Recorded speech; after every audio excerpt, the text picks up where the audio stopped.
إلى حضرة المصطفى صلى الله عليه وآله وصحبه وسلم. شهد اللهم الفاتحة. أعوذ بالله من الشيطان الرجيم. بسم الله الرحمن الرحيم. الحمد لله رب العالمين الرحمن الرحيم مالك يوم الدين. إياك نعبد وإياك نستعين. اهدنا الصراط المستقيم صراط الذين أنعمت عليهم غير المغضوب عليهم ولا الضالين آمين.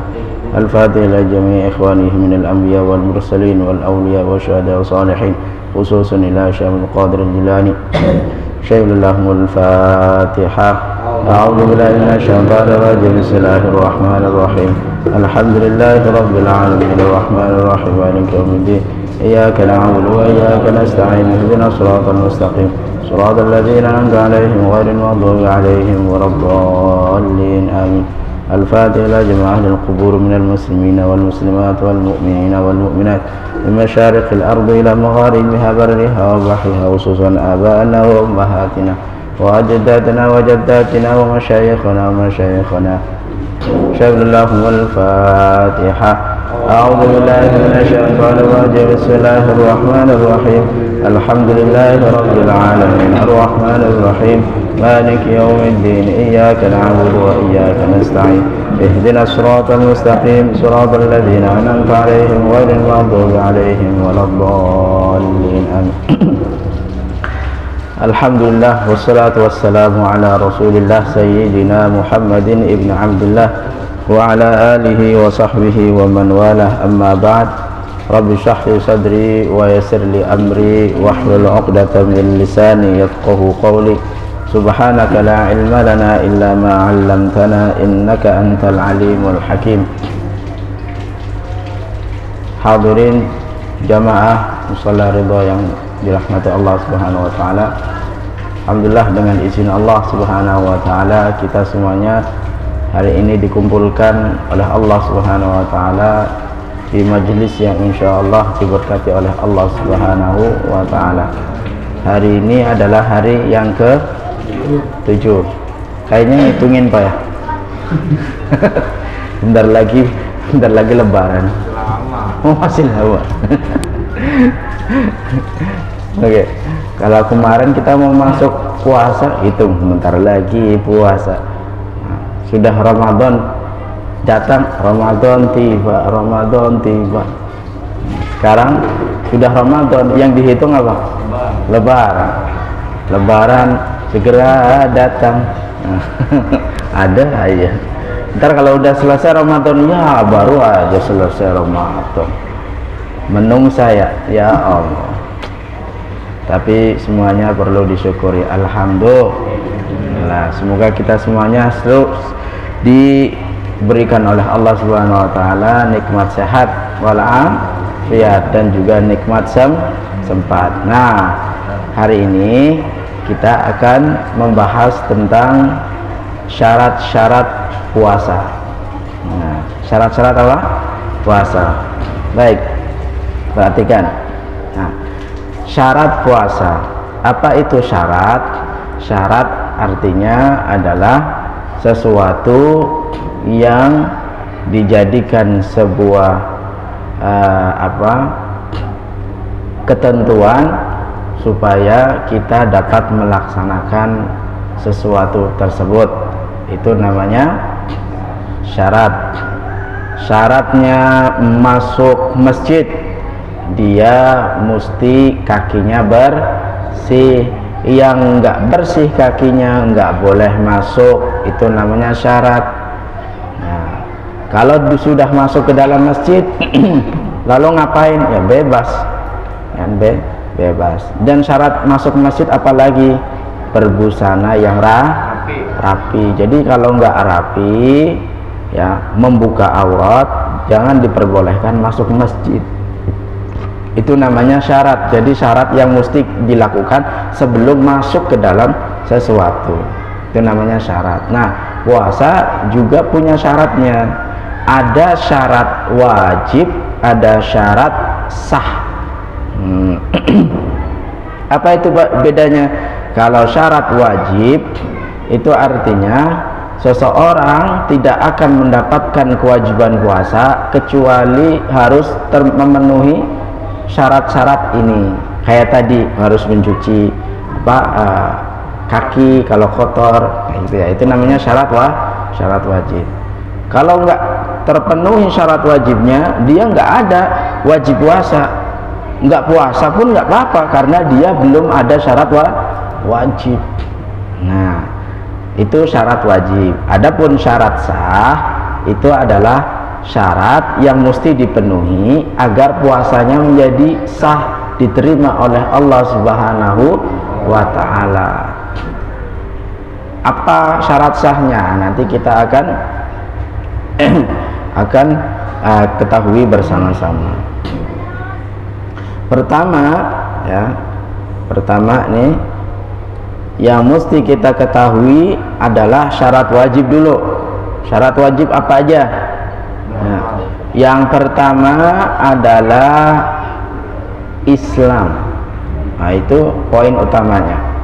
Seseorang kalau pengen berpuasa bulan Ramadan, syarat wajibnya adalah beragama Islam, karena ibadah puasa adalah ibadahnya orang Islam. Kalau bukan Islam, non muslim, dia nggak ada kewajiban puasa. Maka kalau nggak muslim, yaudah nggak apa-apa, siang-siang bolong, boleh makan, boleh minum, boleh bahkan bersetubuh dengan istrinya. Itu namanya syarat wajib Islam. Nah sekarang nih, kalau misalkan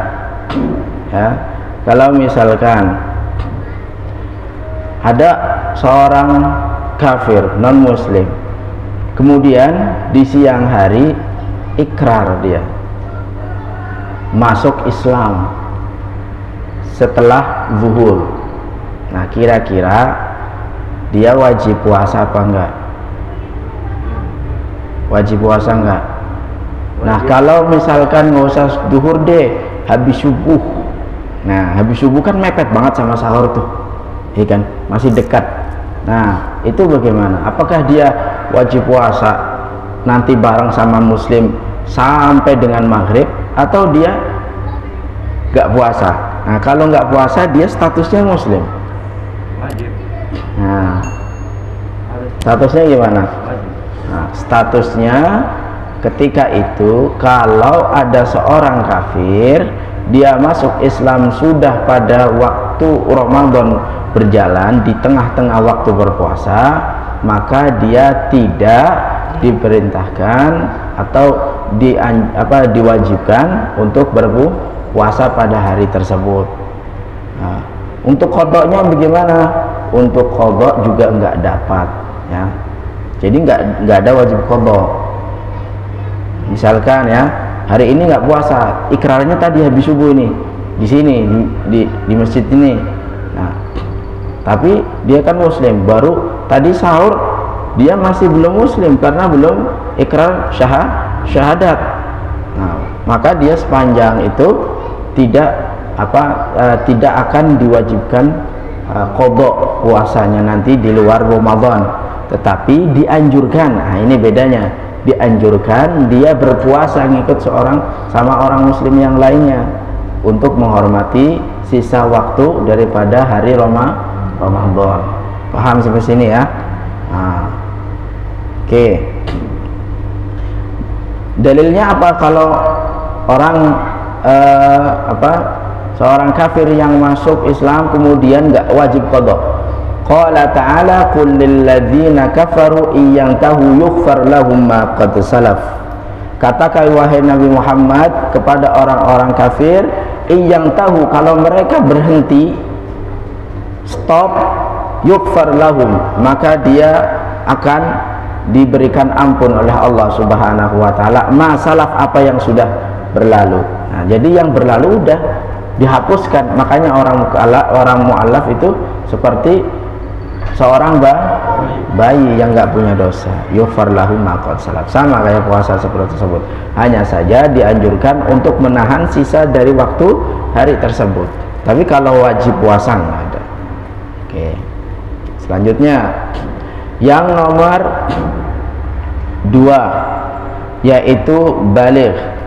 Nah, baligh. Kemudian nomor 3 berakal. Apa Pak? Baligh dan berakal. Baligh itu berapa tahun? Berapa tahun? Apa ukurannya gimana? 3 tahun. Hah? 13. Oke. Baligh itu bukan standar usia. Ingat ya. Baligh itu standarnya adalah laki-laki mimpi basah, perempuan itu haid. Itu sudah paten itu. Ya. Sudah Pak? Sudah paten. Jadi laki-laki syaratnya kalau mau jadi orang baligh dia mesti bermimpi. Mimpinya mimpi basah, junub. Nah, itu maka ketika itu dia menjadi seorang yang sudah baligh. Kalau sudah baligh berarti mukallaf. Paham? Oke. Selanjutnya kalau perempuan dia ukurannya adalah haid. Nah, usia 9 tahun sudah keluar darah, berarti dia 9 tahun sudah haid. Oke. Nah, kalau misalkan ya sudah nggak haid sampai belasan tahun, nah dari sini ulama menentukan batas maksimum seseorang kalau nggak ada tanda-tanda itu dikasih batas usianya 15 tahun. 15 tahun. Jadi bapak punya anak laki-laki, punya anak perempuan, tanyain udah mimpi belum, udah haid belum, kalau belum usianya berapa. Nah, supaya apa? Nanti dia akan bersentuhan, akan mendapatkan suatu tanggungan, yaitu tanggungan kewajiban beribadah, sholat, puasa dan seterusnya. Ditanyain, orang tua jangan cuek, orang tua jangan cuek. Karena apa? Tanggung jawab anak itu ada di tangan orang tuanya selama dia masih kecil. Nah, ditanyain betul-betul. Ntar sudah balik tapi nggak ada arahan dari orang tua. Itu yang mengapa diperingatkan oleh Rasulullah SAW. Kamu diajarkan nggak sama orang tua untuk beribadah? Ngapain ketika kamu itu main-main dan orang tuanya ngapain? Apakah ada arahan dari orang tua? Kalau nggak ada arahan nanti dipanggil ayahnya di akhirat. Benar kamu begini. Iya betul. Ya udah kamu masuk sama anaknya. Nauzubillah summa nauzubillah. Oke. Nah, karena kemudian itu balik. Kedua adalah ketiga orang berakal. Jadi standar selanjutnya syarat wajibnya adalah orang berakal. Bapak kira-kira sekarang nih datang ke masjid ini, majelis ini sehat semuanya? Sehat. Alhamdulillah. Sudah dicek belum? Bapak perasaannya aja yang sehat, belum dites sama dokter spesialis. Ya barangkali dugaan bapak salah sama dokter spesialis. Bener gak Pak Ian? Pak Ian ini senyum-senyum aja. Dikira sehat tapi setelah dicek ternyata ada masalah di jantung. Ya, kita nggak tahu. Dicek ternyata ada bermasalah di akal sehat kita. Itu namanya kita nggak sehat. Paham? Oke. Nah, jadi selanjutnya adalah berakal. Akal itu adalah menjadi standarisasi syarat wajib orang mendapatkan perintah Allah Subhanahu wa Ta'ala. Dan diantara perintah tersebut adalah wajibnya puasa. Siapa lawan orang yang berakal? Siapa aja? Sebutkan. Di sana ada orang gila dong, ya kan? Orang gila. Akalnya berjalan apa enggak orang gila? Orang gila Pak? Enggak berjalan. Masuk enggak? Wajib puasa enggak? Enggak wajib. Harus begini namanya fikih begitu. Dia berakal. Orang gila berakal apa enggak? Enggak. Berarti masuk wajib puasa apa enggak? Enggak. Oke, satu. Terus siapa lagi yang berakal? Orang mabuk. akalnya hilang, wajib puasa apa enggak? Nah, nanti ada konsekuensinya, beda sama orang mabuk karena hilang akalnya dan orang yang orang gila. Nanti konsekuensinya berbeda dengan orang mabuk dan orang gila, konsekuensinya berbeda. Terus siapa lagi? Orang mabuk, terus orang gila, apa lagi? Orang pingsan. Bagus. Nah, betul, masuk ke dalam sini. Karena orang pingsan dan juga orang koma itu akalnya nggak ada. Orang koma, kalau pingsan mungkin sebentar kan, orang pingsan sebentar. Nah, kalau orang koma, oh dia enggak, dia mungkin kalau koma waktunya akan lebih lama lagi daripada orang pingsan. Orang pingsan mungkin 1 jam 2 jam nanti dia sadar lagi. Tapi kalau orang koma bisa 3 hari, 4 hari, 15 hari, bahkan mungkin 1 bulan. Nah, nanti konsekuensinya berbeda lagi.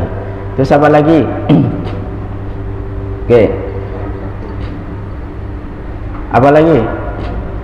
Anak kecil juga sama, akalnya masih belum, karena dia masuk ke dalam belum balik dan juga akalnya belum sempurna. Oke. Nah, sekarang konsekuensi yang diterima oleh orang gila, konsekuensinya apa? Tadi balik dan berakal adalah menjadi syarat wajib. Maka orang gila di sini, karena ya yang menjadi syarat wajibnya berakal, orang gila nggak masuk, dia mendapatkan kewajiban berpuasa.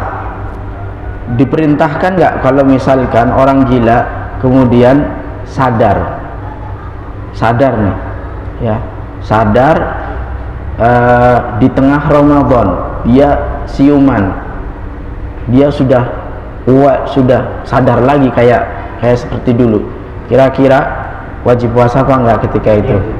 Wajib, karena akalnya sudah balik. Nah, kalau orang gila berbeda sama orang pingsan.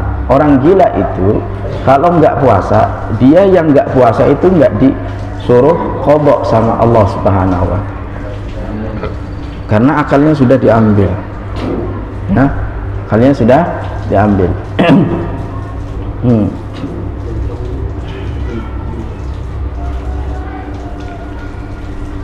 Oke. Nah, sorry, itu yang dimaksud adalah orang pingsan. Ya, orang pingsan. Kalau orang gila, nih, kalau orang gila gini, orang gila, kalau dia sadar di tengah Ramadan,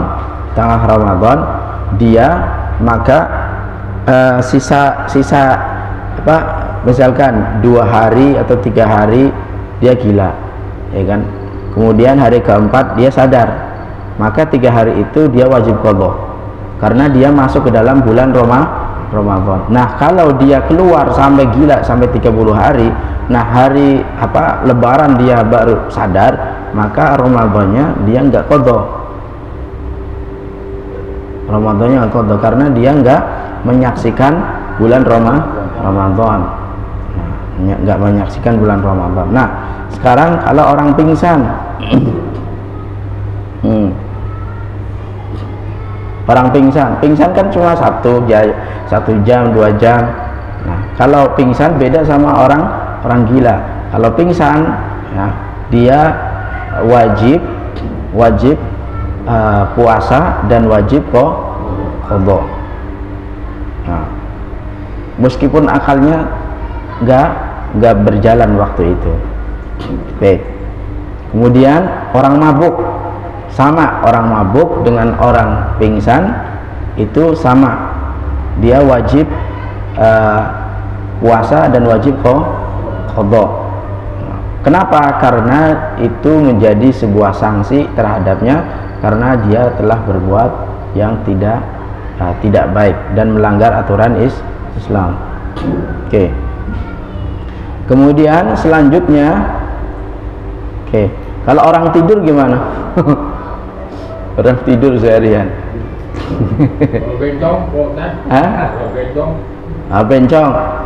Bencong wajib puasa. Wajib. Kan akalnya ada. Emang nggak ada? Dia sehat itu sebenarnya itu. Nah, itu bagus tuh pertanyaannya tuh. Bencong. Ya. Dia akalnya sehat, cuma salah memilih aja dia. Ya. Dia enggak sehatnya dia enggak salah memilih. Oke ya. Tuh. Kemudian orang tertidur. Orang tidur mulu, sah apa enggak? Orang dia nggak mau bangun-bangun. Orang tidur, bapak bisa nggak ngobrol sama orang tidur? Orang gila bapak ngobrol. Orang tidur diajak ngobrol, kan nggak bisa. Akalnya ada apa nggak berfungsi itu. Nah, tetapi dia masih dalam kategori wajib puasa. Bahkan sahnya puasanya itu tetap sah. Misalkan bapak tidur habis sahur atau enggak sahur sekalipun kayak orang pingsan udah pokoknya, tapi dia tidur, dia nggak pingsan, dia kayak orang tidur udah ngorok udah pokoknya, tapi nggak sahur, tidur sampai bablas mungkin ya, bangun jam 3 itu mantap. Ada nggak orang kayak gitu? Nah itu puasanya tetap sah asalkan dia niat. Nah nanti di sini ada syarat tentang sahnya puasa, itu masuknya ke syarat sah. Nah, niat nggak ada di syarat wajib, adanya syarat sah. Paham? Oke.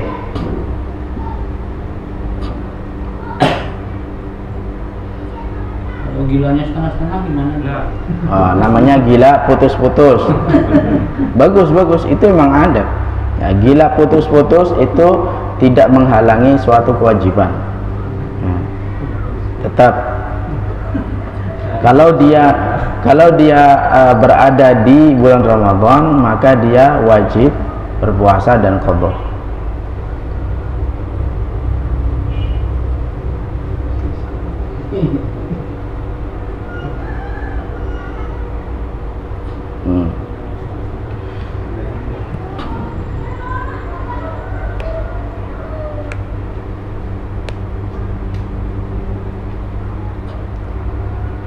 Itu kalau madhabnya bukan Syafi'i yang tadi ya, yang saya bicarakan itu kalau madhabnya bukan Syafi'i.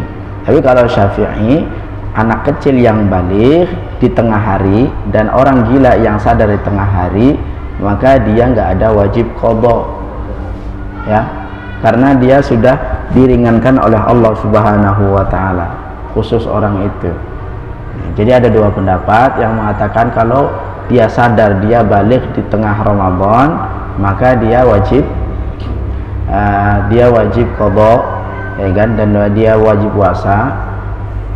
Kemudian pendapat mazhab Syafi'i mengatakan enggak, ini tidak ada wajib qadha dan dia biasa aja langsung puasa nanti kalau sudah sadar puasa di hari berikutnya.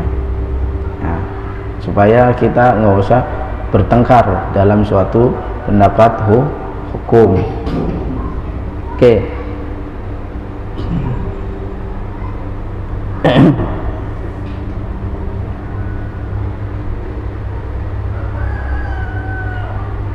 Sekarang kita masuk ke yang nomor selanjutnya, yaitu mampu berpuasa. Al-qudratu 'ala shaum. Al-qudratu 'ala shaum. Dan yang terakhir adalah mukim. Nah, mampu dan mukim. Mukim itu apa? Mukim berarti enggak melaksanakan perjalanan. Mukim berarti dia tidak melaksanakan perjalanan. Mampu itu dia mampu melaksanakan puasa selama 1 hari misalkan ya, mampu.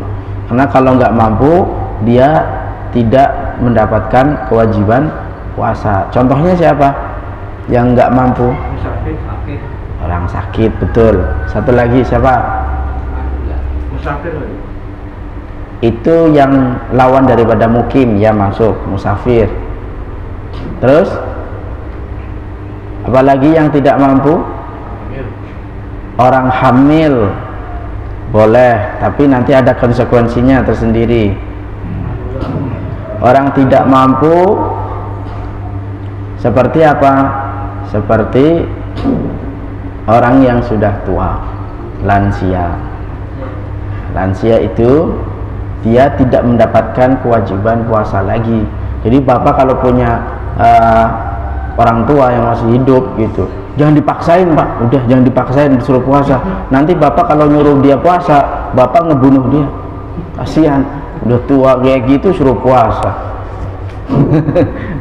Jangan puasa, udah nggak ada kewajiban lagi buat dia untuk puasa. Tapi sebagai gantinya dia bayar fidyah, itu aja. Kalau orang tua itu batas maksimal usianya berapa? Batas untuk dikatakan tidak mampu, dia nggak ada batas usia pak, tetapi dia mampu nggak? Iya, jadi batas mampunya itu adalah ketika melaksanakan ada nggak bahaya yang diterima sama dia. Nah itu standarnya. Karena apa? Islam itu sangat menghargai tentang kesehatan dan apa, menjaga, menghindar daripada bahaya, baik itu bahayanya ke akal atau bahayanya ke kesehatan tubuh, itu dihindarkan. Nah, maka orang tua itu kalau berpuasa sangat lemah dan bisa terjadi sesuatu yang bahaya, maka udah jangan puasa, udah itu standarnya. Ya kalau misalkan orang usia 60 tahun, 63 tahun sudah masih perkasa, ya monggo puasa. Jadi tidak ada patokan tentang usia kapan dia tidak berpuasa. Oke. Dan juga orang musafir. Orang musafir dia tidak mendapatkan kewajiban puasa, boleh berbuka, tetapi syaratnya dia apa? Dia musafirnya mesti 40 kilo, enggak. Jarak qashar. Tahu jarak qashar berapa? 200. Hah? 200 kilo. 89 kilometer. 89 kilometer. Nah, itu jarak qashar. Ya, bapak boleh berbuka, tidak wajib berpuasa. Nanti ada ketentuannya tersendiri ya. Oke, tentang uzur-uzur ya, uzur-uzur boleh meninggalkan puasa. Kalau ini syarat-syaratnya. Nah, dalilnya apa? Ayyaman ma'dudat. Qala ta'ala ayyaman ma'dudat. Faman kana minkum maridan aw ala safarin fa iddatun min ayyamin ukhar. Barang siapa di antara kalian yang sedang sakit ataupun dalam perjalanan, maka jika kalian tidak puasa, fa iddatun min ayyamin ukhar, maka boleh nanti diganti dengan pada hari-hari yang lain di luar Ramadan. Walaupun dia tidak berpuasa, tetapi dia mesti wajib qadha bagi yang mampu. Kalau lansia kan nggak mampu, nggak mungkin diharapkan sudah selesai Ramadan dia dituntut untuk qadha. Jangan, mau ngebunuh, masih ngebebanin. Udah bayar ini karena nggak bisa diharapkan untuk melaksanakan puasa. Kalau Rahmat masih puasa? Untuk puasa enggak. Kalau puasa dilanjutkan, kalau enggak dibatalkan. Ini kan tuh. Jadi tergantung kemampuan. Perbedaan antara orang yang pikun sama orang yang hilang akal. Pikun itu kan dia hilang akal, tapi sewaktu-waktu dia kan kadang ingat. Nah itu diwajibkan atau hanya kalau orang pikun kan termasuk orang tua, nah itu apa bayar fidyah atau gimana? Banyak yang Oke. Itu dia pikun kan karena dia maksudnya bukan akal, bukan kemampuan, ya kan? Nah, karena dia bersangkutan dengan akal, maka dia masuk seperti sadar atau nggak sadar gitu. Kayak tadi pertanyaannya sama, pingsan setengah-setengah, masuknya kayak gitu. Dia tetap wajib puasa. Nah, kalau misalkan dia pas pertama puasa, kemudian linglung dia masih dalam keadaan puasa dia, selama dia nggak makan. Kalau makan nanti dia qadha. Orang menyusui, Orang menyusui. Nah, orang menyusui itu juga kalau dia takut terhadap anaknya atau dirinya, maka boleh berpuasa, tapi konsekuensinya yang berbeda. Ada yang qadha aja, ada yang qadha sama fidyah. Yang qadha sama fidyah itu kalau dia khawatir terhadap anaknya. Kalau dia khawatirnya karena anaknya, bukan karena dirinya. Kalau dirinya dia hanya qadha. Nanti ada penjelasan tentang hal itu. Ada yang hamil, terus yang haid. Oke. Nah, itu tentang syarat-syarat wajib puasa.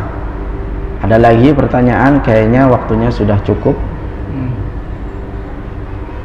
Ya, insya Allah besok kita akan lanjutkan tentang syarat sah puasa.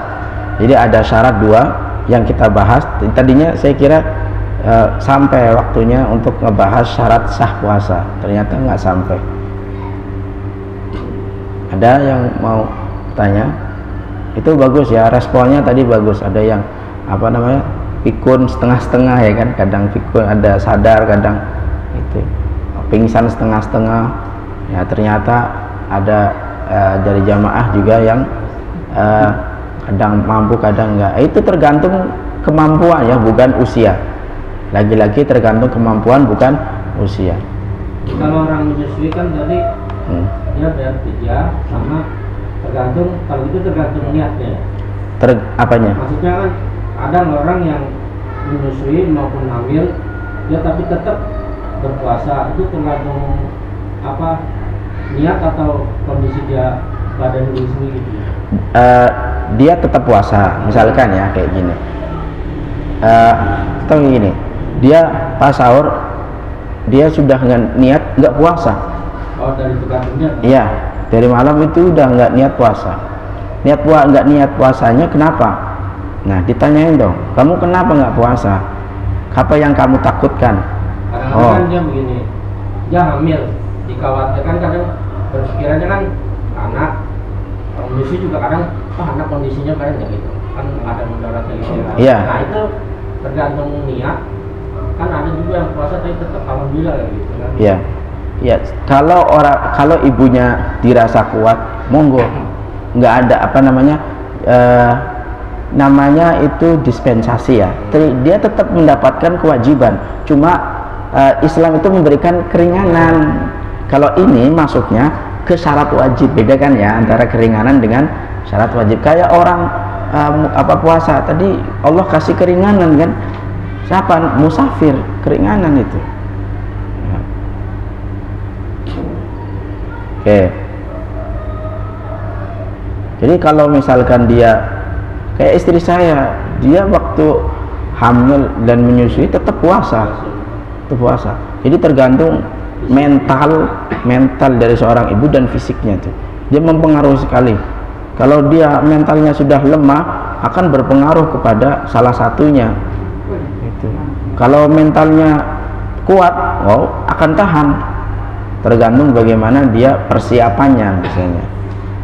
Biasanya waktu istri saya hamil itu dia selalu mengkonsumsi kurma supaya nanti dia asupan janinnya itu ada selama dia berpuasa. Jadi setiap hari kayak gitu, minum sebelum sahur minumnya kurma yang sudah di jus campur susu. Nah, itu menjaga stamina tubuh itu. Emang Bapak kalau praktek itu bagus banget. Saya ngerasa itu enak, badannya enak. Berbeda sama yang nggak minum kayak gitu. Silahkan kalau ada kurmanya direndam seharian. Nah, nanti kalau sudah seharian di blender campur susu. Nah, itu dahsyat itu. Dahsyat. Maksudnya kurma mentah bisa atau yang matang? Kurma matang. Oh, direndam dulu. Iya. Emang Kalau direndam. matang tinggal dimakan bisa itu. Enggak, ini kan mau di blender. Oh, Tapi langsung juga nggak masalah sih. Nggak masalah. Sebab dia produksi. matang langsung di. Ya ada, jadi kita campur susu ntar di blender itu enak diminum. Jadi konsumsinya itu diminum. Oke, ada soal lagi? Oke, kalau tidak, mari kita tutup majelis kita dengan membaca doa ya. Semoga apa yang kita dapat pada pagi hari ini bisa bermanfaat. Kita juga mendapatkan wawasan yang lebih luas lagi. Apa yang kita pelajari boleh disampaikan kepada keluarga, saudara. Barangkali dia tidak tahu ya. Allahumma sholli ala sayyidina Muhammad wa ala alihi wa sahbihi wasallam.